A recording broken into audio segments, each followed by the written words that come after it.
Cantando ese himno, estaba pensando en el hecho de que hay verdades teológicas a las que uno no debe acostumbrarse. Y ciertamente el hecho de que estamos unidos a Cristo, vamos a hablar un poco de eso en este mensaje. Pero quiere el Señor que nunca nos acostumbremos a cantar verdades tan gloriosas y tan hermosas.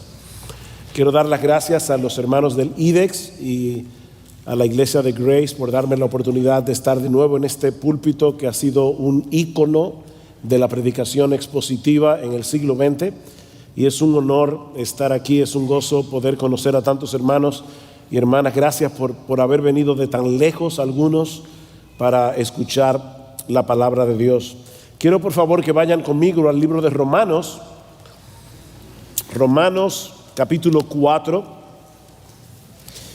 y vamos a leer los versículos 23 al 25. Romanos capítulo 4, versículo 23 al 25. Dice Pablo: y no solamente con respecto a él, y veremos en el contexto que se refiere a Abraham, no solamente con respecto a él se escribió que le fue contada, sino también con respecto a nosotros, a quienes ha de ser contada. Esto es, a los que creemos en el que levantó de los muertos a Jesús, Señor nuestro, el cual fue entregado por nuestras transgresiones y resucitado para nuestra justificación.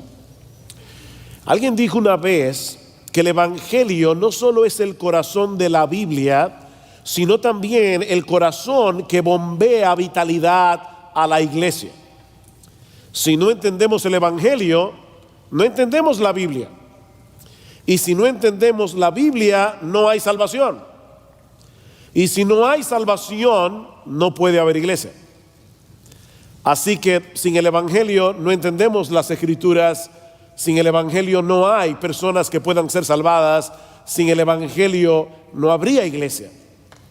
Pero aún podemos dar un paso más y decir que ningún verdadero creyente puede seguir creciendo en su fe, ni podrá luchar eficazmente contra el pecado que todavía mora en él, a menos que continúe aplicándose ese evangelio cada día. Por eso alguien decía que el diablo pone todo su empeño en detener el avance del evangelio. Y si no puede detenerlo, en cambiarlo. Y si no puede cambiarlo, en mezclarlo. Y si no puede mezclarlo, en reinterpretarlo. Y si no puede reinterpretarlo, en diluirlo. Y si no puede diluirlo, en distraernos en otras cosas para que no le prestemos al evangelio la atención que debemos prestarle en la iglesia. El punto es, mis hermanos, que el diablo hará todo lo que esté a su alcance para que el mensaje del evangelio no sea debidamente proclamado.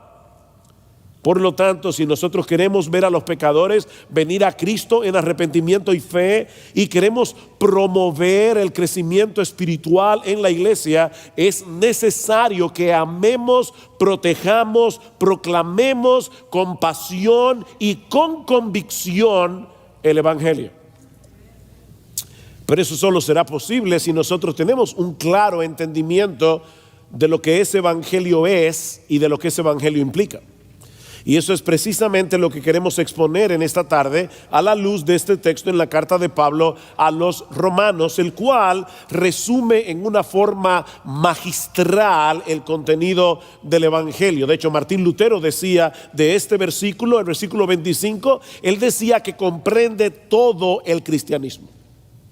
Romanos 4:25, dice Lutero, resume el todo del cristianismo. Mis hermanos, este es el corazón de lo que nosotros debemos creer para ser salvos: que Cristo fue entregado por nuestras transgresiones, que Él fue resucitado para nuestra justificación. Ahora, para poder entender esta declaración de Pablo, tenemos que entender que es una conclusión de algo que Pablo viene tratando ya a través de todo el capítulo 4, en el que usa el ejemplo de Abraham y el ejemplo de David para probar que la justificación es por medio de la fe sola. Estamos celebrando En unas semanas estaremos celebrando el 500 aniversario de la Reforma Protestante, y este fue el caballo de batalla de la Reforma. La doctrina de la justificación por la fe sola, no por nuestros méritos personales. Dice Pablo en Romanos capítulo 4, versículo 1, ¿qué pues diremos que halló Abraham, nuestro padre según la carne? ¿Qué halló Abraham? En otras palabras, ¿hay algún mérito que podamos atribuirle a Abraham? ¿Algo que él haya hecho y que lo ayudara a ganarse el favor de Dios? Bueno, ¿saben qué? Los judíos creían que sí, que Abraham tenía méritos. De hecho, Abraham era considerado por muchos rabinos como el único hombre justo de su generación. Así que Pablo, en una forma muy inteligente, claramente inspirado por el Espíritu de Dios, está dando aquí a los judíos por donde le duele. Porque ellos sí creían que Abraham era justificado por sus obras. Por ejemplo, en el libro de los Jubileos, un libro que fue escrito en el siglo II antes de Cristo, dice literalmente que Abraham fue perfecto en todas sus obras con el Señor y agradable en justicia todos los días de su vida. Y en Primera de Macabeos, no les voy a pedir que busquen eso en sus Biblias porque no está, yo espero que no esté. Pero en Primera de Macabeos capítulo 2, en el versículo 52, dice, el autor se pregunta, ¿no fue acaso Abraham hallado fiel cuando fue puesto a prueba y su fidelidad le fue contada por justicia? Interesante, porque el autor de Macabeos está citando aquí Génesis capítulo 15 versículo 6, que es el pasaje que el apóstol Pablo va a citar ahora. Dice, porque si Abraham fue justificado por las obras, él tiene de qué gloriarse, pero no para con Dios, porque ¿qué dice la escritura? Génesis 15:6, creyó Abraham a Dios y le fue contado por justicia. De hecho, en cierta medida, todo el capítulo 4 de Romanos es una explicación, es un desarrollo de Génesis capítulo 15 versículo 6. Abraham creyó y por eso fue justificado por medio de la fe. Él fue declarado justo en el tribunal de Dios por medio de la fe, no porque la fe tenga algún mérito, porque aún la fe es un regalo de Dios. Él simplemente se apropió de algo que Dios le otorgó gratuitamente por gracia. Dios le otorgó justicia a Abraham como un don gratuito, del cual él se apropió por medio de la fe. Ahora, el punto central de este capítulo es que esa forma por medio de la cual Abraham fue justificado es la forma a través de la cual Dios justifica a todo pecador. Dios siempre ha estado justificando a los pecadores desde el Antiguo Testamento, por medio de la fe sola. Noten lo que sigue diciendo Pablo en el versículo 4, pero al que obra no se le cuenta el salario como gracia, sino como deuda, mas al que no obra, sino cree en aquel que justifica al impío, su fe le es contada, le es imputada como justicia, por justicia al que obra. No solamente a Abraham, a cualquiera, puede ser chileno, puede ser argentino, puede ser hasta mexicano, todo. Cualquiera que crea, es porque lo que dijo Michael, no fui yo que dije eso. Yo amo a los mexicanos. Pero cualquiera que cree es justificado por medio de la fe. De hecho, noten cómo comienza el texto que vamos a exponer en esta tarde, versículo 23. Y no solamente con respecto a él se escribió que le fue contada, que la fe le fue contada por justicia. En otras palabras, lo que Pablo está diciendo aquí es que el Espíritu Santo inspiró a Moisés para que incluyera esa declaración de Génesis capítulo 15 versículo 6, no solo por causa de Abraham, sino por causa de todos nosotros. No solo por él se escribió eso, se escribió por todos los creyentes a lo largo de la historia, que al igual que Abraham habrían de ser justificados por la fe. Ahora, Noten que Pablo no dice aquí simplemente que todo aquel que cree será salvo. No se trata de una fe sin contenido. No es una fe en algo. Es una fe en alguien que hizo algo específico para salvar a pecadores. Y mis hermanos, es importante que hagamos esa aclaración por el tipo de espiritualidad que muchos tienen en el día de hoy. Así que voy a hacer una declaración que quizás para algunos les resulte chocante, pero creer en Dios no salva a nadie. Creer en Dios no salva. El infierno estará lleno de personas que creen en Dios. De hecho, la Biblia dice en Santiago capítulo 2 versículo 19 que aún el diablo cree que Dios es uno y no por eso deja de ser diablo. Lo que Pablo dice en este texto es que solo serán salvos aquellos que creen en aquel que levantó de los muertos a Jesús nuestro Señor, el cual fue entregado por causa de nuestras transgresiones y resucitado para nuestra justificación. Y hay dos cosas fundamentales aquí que constituyen la esencia de nuestra fe y que vamos a estar exponiendo en este sermón. La primera es que Cristo fue entregado por nuestras transgresiones. Muchos conocen y aceptan el hecho de que Jesús murió crucificado el Viernes Santo. Pero el conocimiento de ese hecho histórico no salva a nadie.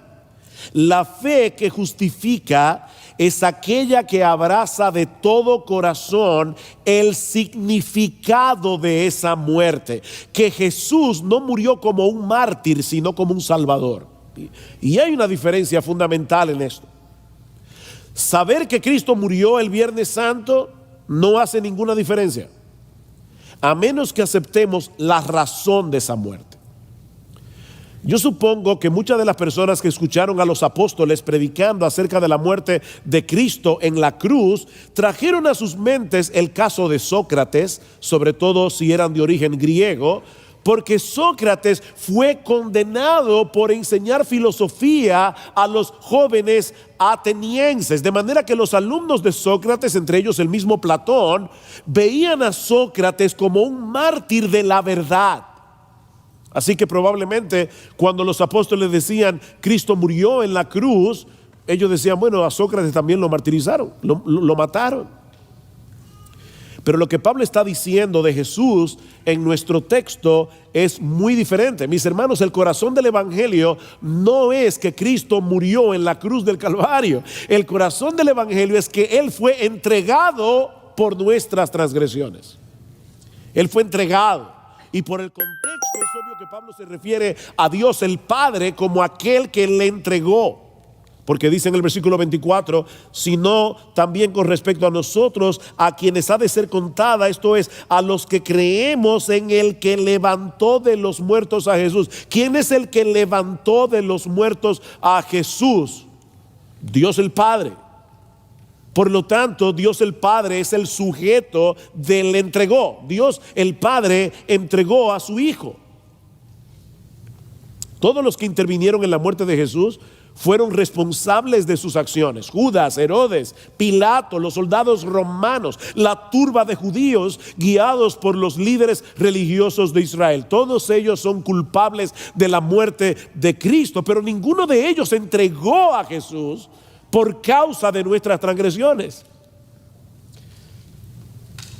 Aunque ellos no tenían ni idea de lo que estaba sucediendo detrás de la escena, cada uno de ellos estaba siendo instrumento del decreto soberano de Dios. ¿Recuerdan ustedes aquel incidente cuando Pedro y Juan fueron encarcelados porque estaban predicando el evangelio y fueron llevados al concilio de Jerusalén y fueron amenazados para que no siguieran predicando en el nombre del Señor? ¿Qué hicieron ellos? Reunieron a la iglesia, se pusieron a orar, pidiéndole a Dios que les diera valentía para seguir predicando la palabra, y en una parte de la oración ellos hacen esta impresionante declaración: porque verdaderamente se unieron en esta ciudad contra tu santo Hijo Jesús, a quien ungiste Herodes y Poncio Pilato con los gentiles y el pueblo de Israel, para hacer cuanto tu mano y tu consejo habían antes determinado que sucediera.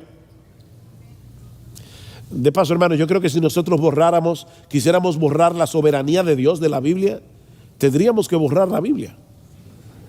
Porque es que la soberanía de Dios está en todas partes.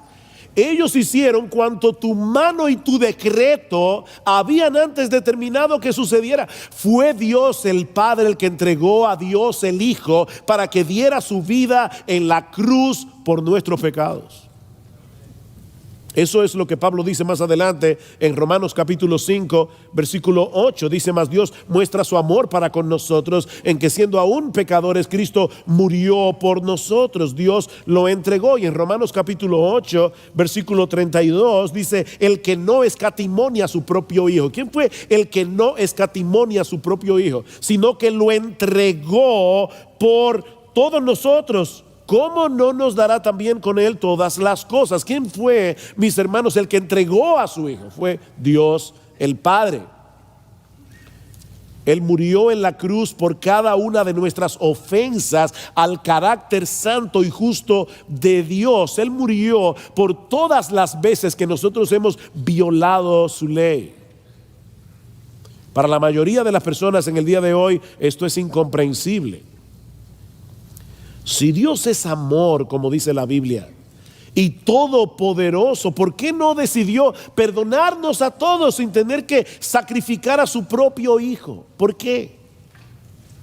Porque ese Dios de amor también es perfectamente santo, también es perfectamente justo, y la justicia demanda que el malhechor reciba lo que merece. Veo a muchas mujeres aquí. Imagínate a una mujer que llega a su casa y se encuentra a su esposo en los brazos de otra, siéndole infiel. ¿Cómo reaccionan las mujeres normales en una situación como esta? Mira, mi amor, para resolver esto de la manera más civilizada, me voy de casa por media hora para que ella recoja sus cosas y se vaya. Y luego yo regreso y la vida sigue como si nada, ¿verdad? Ninguna mujer normal reacciona así. No, mis hermanos. Es por eso que el perdón siempre resulta costoso para el que perdona. El perdón siempre encierra un costo. Hay que asumir un costo para poder perdonar al que nos ha agraviado. Actualmente en nuestro país se está juzgando un caso de corrupción en el que uno de los tantos, en el que algunos funcionarios del gobierno parecen haber recibido grandes sumas de dinero para favorecer a una constructora extranjera. Ahora, imagínense que mañana aparece en los diarios esta noticia. Esta es la lista de aquellos inculpados en el caso que nos ocupa y fueron hallados culpables, pero el presidente de la República, en un acto sin precedente de amor y de misericordia, decidió perdonarlos a todos y hacer como si nada hubiera pasado. La pregunta es: ¿cómo ustedes creen que reaccionaríamos la mayoría de los dominicanos? ¿Alabando al presidente por su amor y compasión? Por supuesto que no. Reaccionaríamos indignados por la injusticia que se ha cometido. Hay algo en nosotros que demanda una satisfacción, porque fuimos creados a la imagen de un Dios justo. Deseamos de todo corazón que cada cual reciba lo que merece, excepto, por supuesto, cuando se trata de nosotros. En otras palabras, nosotros queremos justicia para los demás. Para nosotros queremos misericordia. Pero la Biblia dice que algún día todos vamos a comparecer ante el tribunal de Dios, y en ese día la justicia prevalecerá por encima de todo lo demás. De manera, mis hermanos, que hay una tensión formidable entre el amor de Dios y la justicia de Dios. No una contradicción, sino una tensión. ¿Cómo puede un Dios justo perdonar en su amor a pecadores culpables y seguir siendo justos? Esa es la tensión. ¿Cómo resolver ese dilema entre la justicia y el amor de Dios? Por ejemplo, dice en Isaías capítulo 45, versículo 21, que nuestro Dios es justo y salvador. Pero eso es un problema. ¿Cómo puede ser Dios justo y salvador? No parece posible desde nuestra perspectiva humana que Él sea las dos cosas al mismo tiempo. ¿Cómo resolver, mis hermanos, ese dilema entre el Dios que debe castigar al pecador porque Él es justo, pero al mismo tiempo en su amor desea salvarlo porque Él es salvador? Bueno, la Biblia dice dos cosas acerca de esto. La primera es que solo Dios mismo podía llegar a ser nuestro Salvador. La Biblia dice eso. Solo Dios puede salvar. Nadie más puede hacerlo. Mis hermanos, lo que estamos diciendo es que solo Dios puede salvarnos de su ira. Solo Dios. Isaías 43:11, yo soy el Señor y fuera de mí no hay salvador. Y el salmista dice en el Salmo capítulo 3 versículo 8 que la salvación le pertenece al Señor. Ni el ángel más poderoso y puro podía hacer eso. Solo Dios puede salvar a los pecadores. Pero la Biblia nos enseña también que el Salvador tenía que ser un miembro de la raza humana para que pudiera representar al hombre culpable y rebelde en el tribunal de Dios y pagar por sus rebeliones. En el mismo momento en que Adán y Eva pecaron contra Dios en el huerto del Edén, Él promete enviarles un Salvador a un ser humano nacido de mujer. ¿Recuerdan la profecía de Isaías capítulo 53? ¿Cómo se describe a este Salvador en ese texto? Un varón de dolores, experimentado en quebrantos. Así que no había alternativa. El Salvador de los pecadores tenía que ser Dios y hombre a la vez. Fue por eso que la segunda persona de la Trinidad asumió una naturaleza humana semejante en todo a la nuestra, pero sin pecado, y luego fue a la cruz a morir en nuestro lugar. Mis hermanos, Dios entregó lo que Él más amaba a su Hijo Jesucristo para que Él pagara nuestra deuda y así poder perdonar a pecadores culpables que le odiaban, manteniendo intacta su justicia. El Hijo fue entregado por el Padre por causa de nuestras transgresiones. Así que no fue un mártir el que dio su vida el Viernes Santo, fue un Salvador. El Rey del universo, que decidió voluntariamente y en obediencia a su Padre recibir en lugar de pecadores el castigo de la justa ira de Dios por todos y cada uno de nuestros pecados. Al que no conoció pecado, por nosotros Dios lo hizo pecado para que nosotros fuésemos hechos justicia de Dios en él. Pero esa no es toda la historia. Si Cristo hubiera muerto en la cruz y no se hubiera levantado vivo de la tumba, su muerte habría sido en vano. No tendríamos ningún evangelio que predicar. Ese es el argumento de Pablo en 1 Corintios capítulo 15, que es el gran capítulo del Nuevo Testamento sobre la doctrina de la resurrección. Algunos en Corinto estaban negando la posibilidad de una resurrección corporal. Y Pablo les dice, si no hay resurrección de muertos, tampoco Cristo resucitó. Y si Cristo no resucitó, vana es entonces nuestra predicación, vana es también vuestra fe, aún estáis en vuestros pecados.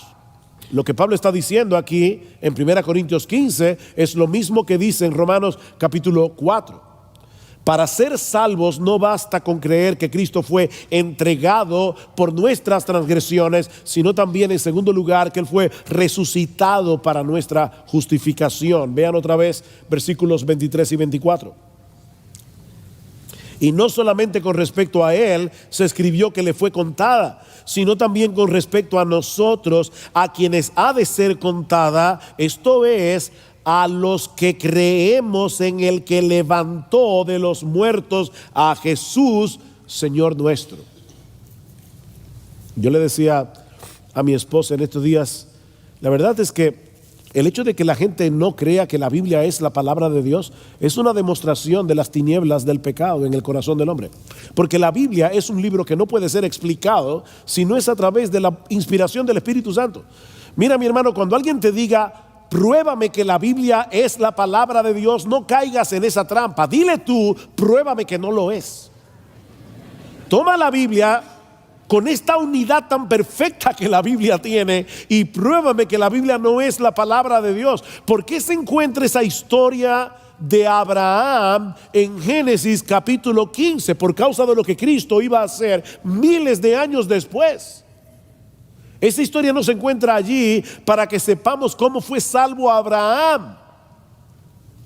Fue escrita por inspiración del Espíritu Santo para enseñarnos que cualquier pecador que haya sido salvado a lo largo de toda la historia de la redención ha sido solamente por la fe.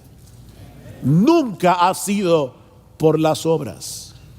Nunca ha habido otro medio de salvación. Abraham creyó y le fue contada por justicia. La salvación siempre ha sido por medio de la fe y solo por medio de la fe. Ahora bien, hermanos, ¿qué fue lo que Abraham creyó en aquel momento de la historia redentora? ¿Saben qué fue lo que Abraham creyó? Que Dios es capaz de darle vida a un muerto. De ahí la conexión con la resurrección de Jesús. Abraham se anticipó a nuestra fe en el Cristo resucitado, al creer que Dios era capaz de darle vida a un muerto. Eso es lo que Pablo nos explica desde el versículo 16 del capítulo 4. Vean el contexto de Romanos 4. Por tanto, es por fe para que sea por gracia, a fin de que la promesa sea firme para toda su descendencia, no solamente para la que es de la ley, sino también para la que es de la fe de Abraham, el cual es padre de todos nosotros, como está escrito: te he puesto por padre de muchas gentes, colombianos, argentinos, mexicanos, dominicanos, chilenos, costarricenses, puertorriqueños, de muchas gentes delante de Dios, a quien creyó, el cual da vida a los muertos y llama las cosas que no son como si fuesen. Dios le prometió un hijo a Abraham y él creyó en esa promesa, a pesar de que era imposible para él tener un hijo. No solo porque Abraham tenía casi 100 años y Sara alrededor de 90, sino también porque Sara era estéril. ¿Ustedes imaginan a Sara llegando a ginecología y obstetricia? Ella está buscando el departamento de ginecología. Viene a visitar a su bisnieta que está dando a luz. No, ella está embarazada. Por eso es que se llama Isaac. Isaac se llama risa, es que da risa. Ciertamente, eso era increíble que Sara estuviera embarazada de Abraham. De hecho, hay algo interesantísimo. Otra vez veo la fantástica unidad de las Escrituras.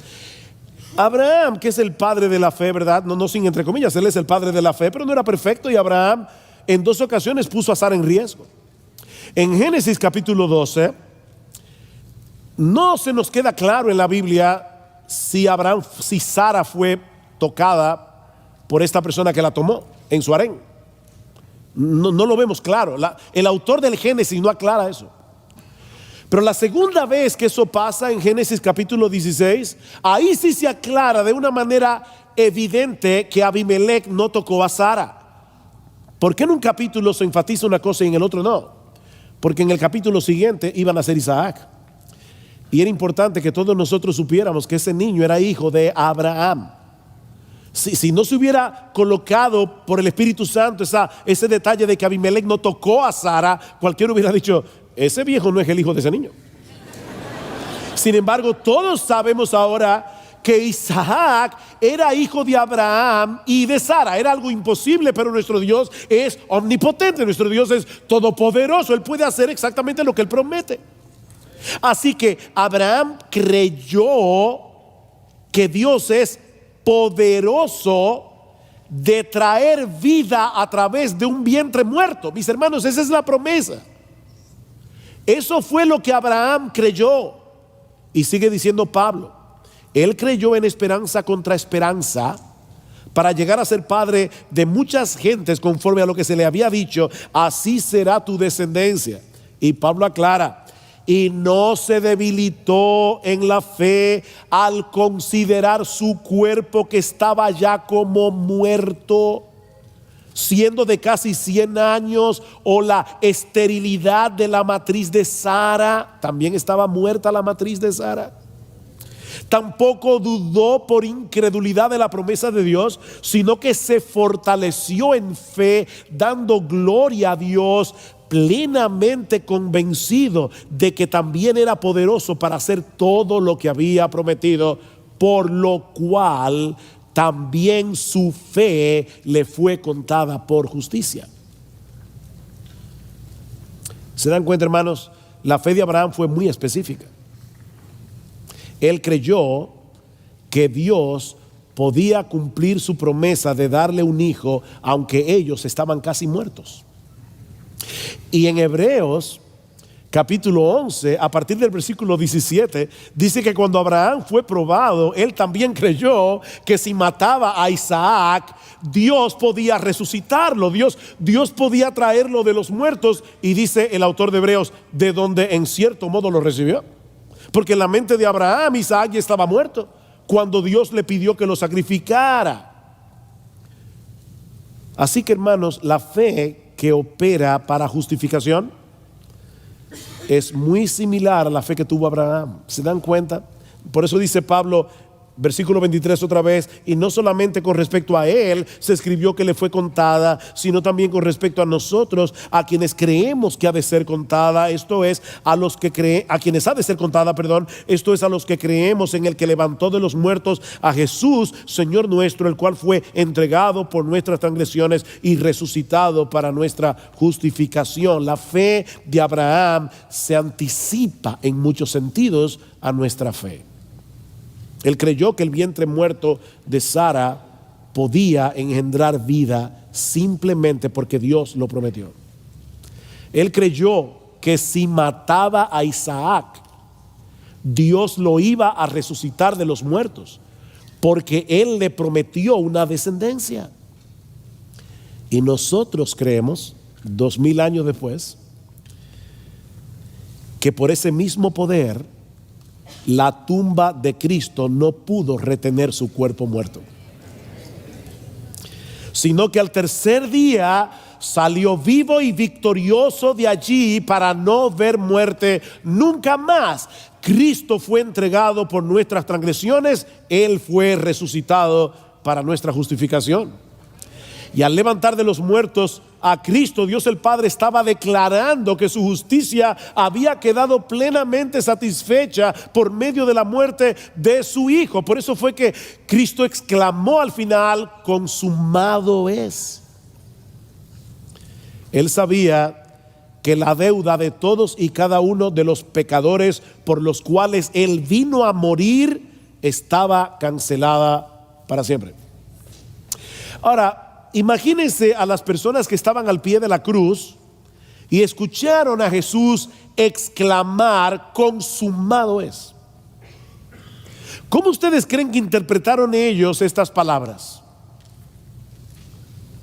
¿Ya todo se acabó? El que pretendía ser el Salvador del mundo murió en una cruz entre dos malhechores y luego fue enterrado en una tumba como cualquier ser humano común y corriente. De hecho, hasta sus mismos discípulos creyeron que ese era el fin. ¿Recuerdan en Lucas 24? Nosotros esperábamos que Él era el que había de redimir a Israel. Para ellos todo había terminado en la cruz. Pero gloria al Señor, la historia no termina el Viernes Santo. Llega el domingo de resurrección y Dios el Padre hace una tremenda declaración al levantar a su Hijo de los muertos. Este es mi Hijo amado en el que siempre me he complacido. Él ha satisfecho plenamente mi justicia muriendo en la cruz del Calvario. Su sacrificio ha sido aceptado en la corte celestial para que todo aquel que en Él cree no se pierda, mas tenga vida eterna. ¡Wow! ¡Gloria al Señor! Él fue resucitado para nuestra justificación.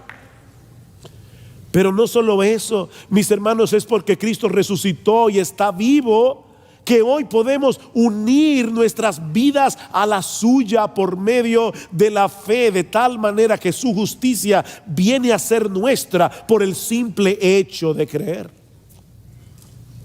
Escuchen lo que sigue diciendo Pablo un poco más adelante en Romanos capítulo 8, versículo 1. Ahora pues ninguna condenación hay para los que están en Cristo Jesús, los que no andan conforme a la carne, sino conforme al Espíritu. Muchas personas nos preguntan, ¿se puede perder la salvación? ¿Qué dice este texto? No hay ninguna condenación. Para que un verdadero creyente se pierda, Jesús tiene que dejar de ser justo, porque es su justicia la que nos salva, no la mía ni la tuya. Mis hermanos, déjenme decirles algo con toda claridad: la salvación es por obras, pero no por la tuya, por la de Él. Y Él obró perfectamente. Jesús nunca pecó. Jesús cumplió perfectamente la ley en nuestro lugar. Por eso es que no basta con decir Jesús murió por mí. No, Él también vivió por mí.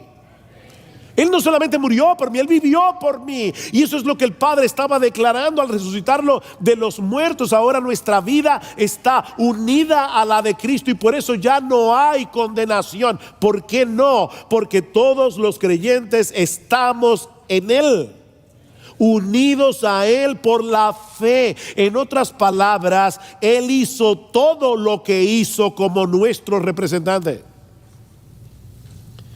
Fuimos elegidos por el Padre desde antes de la fundación del mundo, y eso no lo dice Calvino, lo dice Pablo en Efesios 1:3. Elegidos desde antes de la fundación del mundo para que Él nos representara en su muerte y en su resurrección. Es por eso que más adelante en el capítulo 2 de su carta a los Efesios, Pablo dice que todos nosotros los que hemos creído en Cristo, a todos nosotros Dios nos dio vida juntamente con Él. Dios nos dio vida juntamente con Él. Pero ¿saben qué? Juntamente con Él nos resucitó. Y asimismo nos hizo sentar en los lugares celestiales en Cristo Jesús. No, pastor, yo estoy sentado en Grace Community Church. Eso es tan seguro que Pablo lo da como un hecho pasado. Donde esté Cristo estaremos tú y yo. Si estamos unidos a Él, nuestras vidas están unidas a Jesús por medio de la fe, y por lo tanto nosotros vivimos también porque Él está vivo. Estamos unidos a un Salvador que no está muerto. Un Salvador muerto no puede darle vida a nadie, pero Cristo resucitó y nosotros resucitamos juntamente con Él. Todos nuestros pecados fueron clavados con Él en la cruz, y cuando Él salió de la tumba el domingo de resurrección, nosotros resucitamos con Él para andar en novedad de vida. Eso es lo que Pablo nos enseña en Romanos capítulo 6. ¿Por qué tú y yo podemos andar en santidad? No perfecta, pero sí sincera y genuina y creciente, como predicaba nuestro hermano hace un momento. Porque nuestras vidas están unidas al Cristo vivo. Dice Pablo, porque somos sepultados juntamente con Él para muerte por el bautismo, a fin de que como Cristo resucitó de los muertos por la gloria del Padre, así también nosotros andemos en vida nueva. Porque si fuimos plantados juntamente con Él en la semejanza de su muerte, así también lo seremos en la de su resurrección. Sabiendo esto, que nuestro viejo hombre fue crucificado juntamente con Él, para que el cuerpo del pecado sea destruido, a fin de que no sirvamos más al pecado. ¿Ven el punto, mis hermanos? Nuestras vidas están unidas a un Cristo que murió y resucitó, y por lo tanto podemos estar absolutamente seguros de dos cosas. En primer lugar, que ya no tenemos cuentas pendientes en el tribunal de Dios. Ya no tenemos cuentas pendientes en el tribunal de Dios. Pero en segundo lugar, la vida del Cristo resucitado ahora se manifiesta en nosotros para que no sigamos siendo siervos del pecado. Y cuando ese Cristo victorioso regrese en gloria, todos los que han muerto unidos a Él por la fe serán resucitados, y todos los que hayamos quedado en hasta aquel momento seremos transformados, seremos arrebatados, dice, seremos transformados en un abrir y cerrar de ojos, para tener un cuerpo semejante al suyo después de la resurrección. Eso es un hecho, mis hermanos, porque Cristo murió y resucitó como nuestro representante. Hay un corredor dominicano llamado Félix Sánchez, ganó la medalla de oro en Atenas en el año 2004 y luego en Londres en 2012 en la disciplina de 400 metros en valla. Y todos los dominicanos nos sentimos representados en su victoria. Qué emoción ver a Félix Sánchez recorriendo todo el estadio en Londres con la bandera dominicana. Pero ¿saben qué? Aunque en cierto modo Él ganó esa medalla para todos nosotros, lo cierto es que ninguno de nosotros tiene esa medalla en su casa. Eso también es un hecho. Ni disfrutamos de la fama de Félix Sánchez. 2012, 2013, 2014, 15, 16, 17, a mí nunca nadie me ha pedido un autógrafo por eso. Cuando Félix Sánchez sale a la calle, a él le piden el autógrafo, no a mí porque soy dominicano. De manera, mis hermanos, que aunque él corrió en representación de nuestro país y todos celebramos sus victorias, hay un sentido muy personal en lo que él hizo. Pero con Cristo no fue así. Su victoria es nuestra. Su victoria es nuestra victoria, absolutamente nuestra. Cuando Jesús se levantó de la tumba al tercer día, mis hermanos, todos los creyentes ganamos con Él. Y no una medalla de oro, ganamos la plena aceptación de Dios el Padre.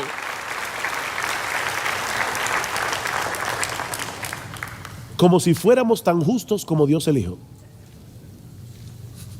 Mira, mi hermano, yo no sé, mi hermana, cómo fue tu vida antes de ser cristiano, cristiana. Para Dios tú nunca has roto un plato. La justicia de su Hijo es tuya por medio de la fe. Únicamente por medio de la fe. Así que celebremos con gozo, mis hermanos, que nuestro Señor Jesucristo resucitó. Ya no hay condenación para nosotros, porque en aquella tumba vacía quedaron enterrados todos nuestros pecados, para que hoy podamos acercarnos con toda confianza y libertad ante el trono de la gracia y allí encontrar gracia para el socorro oportuno. Gocémonos en la esperanza ciertísima de que algún día nuestro bendito Señor y Salvador transformará el cuerpo de la humillación nuestra para que sea semejante al cuerpo de la gloria suya, por el poder con el cual también puede sujetar así todas las cosas. Y mientras tanto, vivamos en el poder del Cristo resucitado, recordando que el pecado que todavía mora en nosotros ya dejó de ser nuestro rey y no puede dominarnos a su antojo. Mis hermanos, Cristo en la cruz venció al diablo, al pecado y al mundo porque Él resucitó. Y todos aquellos que hemos creído en Él somos más que vencedores por medio de aquel que nos amó. Es ese evangelio que ofrece una salvación tan grande, solo por Cristo, solo por gracia, solo por medio de la fe, el que nosotros debemos defender y proclamar en nuestras iglesias semana tras semana, sin cambiarlo, sin mezclarlo, sin reinterpretarlo y sin diluirlo. Porque es ese mensaje del evangelio el que nosotros encontramos a lo largo de toda la escritura, y es ese mensaje el que Dios ha prometido usar para salvar a los pecadores y para edificar a su iglesia. Pastores, no piensen que porque ya se convirtieron ya no necesitan el evangelio esas personas allí en su iglesia. Tú necesitas el evangelio, ellos necesitan el evangelio y van a necesitar el evangelio hasta que lleguen seguros a la presencia de Dios.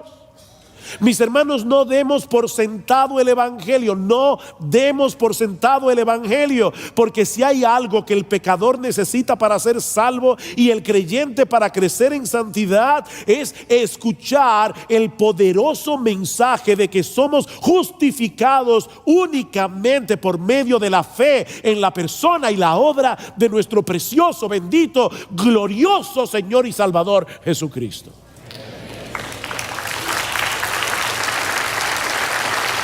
Decía Juan Calvino, y con esta cita concluyo: sin el evangelio todo es inútil y vano. Sin el evangelio no somos cristianos. Sin el evangelio toda riqueza es pobreza, toda la sabiduría es locura ante Dios, la fortaleza es debilidad y toda la justicia del hombre está bajo la condenación de Dios. Pero por el conocimiento del evangelio somos hechos hijos de Dios, hermanos de Jesucristo, conciudadanos del reino de los cielos, herederos de Dios con Jesucristo, por quien los pobres se hacen ricos, los fuertes se hacen débiles, los simples se hacen sabios, los pecadores son justificados, los desolados son consolados, los inseguros son asegurados y los esclavos son libertados. El evangelio es palabra de vida. Gloria al Señor.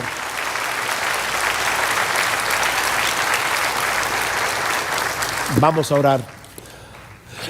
Padre, nosotros queremos darte gracias por habernos dado en esta tarde la oportunidad de predicar una vez más tu palabra. Gracias, oh Señor, por darle el privilegio a hombres comunes y corrientes, pecadores, salvados por Cristo a través de ese mismo evangelio, poder predicar ese evangelio a otros. Alabado sea tu nombre, Señor. Glorias sean dadas únicamente a ti. Ayúdanos a ser fieles mientras seguimos proclamando con fidelidad este mensaje de salvación, cuyo centro es Cristo y este crucificado y resucitado para nuestra justificación. Gracias, oh bendito Rey, por nuestro bendito Salvador, en cuyo nombre pedimos estas cosas. Amén y amén.